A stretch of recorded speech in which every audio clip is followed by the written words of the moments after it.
Baik, kita sambung kepada pengertian ayat demi ayat juga pula ya. Okey, surah Al-As tadi Ustazah kata ada 3 ayat kan. Okey, ayat yang pertama wal as yang bermaksud demi masa. Dan Ustazah dah ulas tadi apakah tuntutan kepada pengertian maksud demi masa?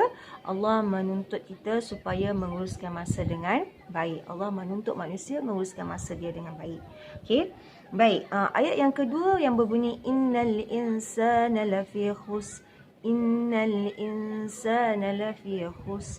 Okey, apa maksudnya? Sesungguhnya manusia itu dalam kerugian. Okey. Kenapa Allah sebut sesungguhnya manusia itu dalam kerugian? Okey. Maksud dia ialah ini akan berlaku kepada mereka-mereka yang tidak menghargai masa. Kalau kita gagal mengurus masa, tak menghargai masa, biarkan masa yang berlalu dalam kehidupan kita dengan membuat perkara-perkara yang tak bermanfaat, tak berfaedah. Kitalah nanti akan termasuk dekat kumpulan innal insana lafi khus. Sesungguhnya kita berada dalam kerugian. Okey. Baik, ayat yang ketiga pula, apa bunyi dia? Illal ladzina amanu wa amilus solihat watawasau bil haqqi watawasau bis sabr. Apa maksud dia? Kecuali siapa yang tak termasuk kat golongan orang yang rugi itu, Allah jawab balik, Allah bagi tahu kita lagi dalam ayat yang ketiga, kecuali orang-orang yang beriman dan melakukan kebaikan. Okey, serta mereka yang saling berpesan-pesan untuk kebenaran dan saling berpesan-pesan untuk kesabaran.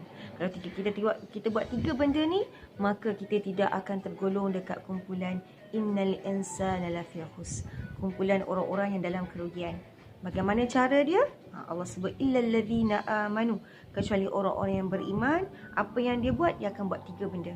Orang yang beriman ni, dia akan buat 3 benda supaya dia tidak termasuk dekat kumpulan orang yang rugi tadi. Pertama, dia akan melakukan kebaikan. Okey. Yang kedua, dia akan berpesan-pesan perkara yang membawa kepada kebenaran. Okey, dia akan meletakkan membawa kebenaran itu sebagai satu perkara utama dalam kehidupan dia. Okey, dan yang terakhir sekali, dia akan berpesan-pesan untuk kesabaran. Kenapa? Apa maksud dia tu? Pertama, kena melakukan kebaikan. Kita kena sentiasa melakukan benda-benda yang benar dan kita kena sentiasa sabar. Kalau kita buat 3 benda ni, kita akan menjadi orang yang tidak dalam kerugian sebagaimana yang disebut dalam ayat yang kedua tadi. Okey. Jadi, saya harap kamu faham setakat di situ pengertian ayat 1, ayat 2 dan ayat 3. Okey, Ustazah wrap up ataupun Ustazah ulang sekali lagi. Ayat yang pertama, wal as demi masa. Okey. Allah memberi penekanan yang khusus terhadap masa supaya manusia tidak berada dalam kerugian. Okey, sebagaimana yang disebut dalam ayat kedua, innal insana lafi khus, sesungguhnya manusia berada dalam kerugian.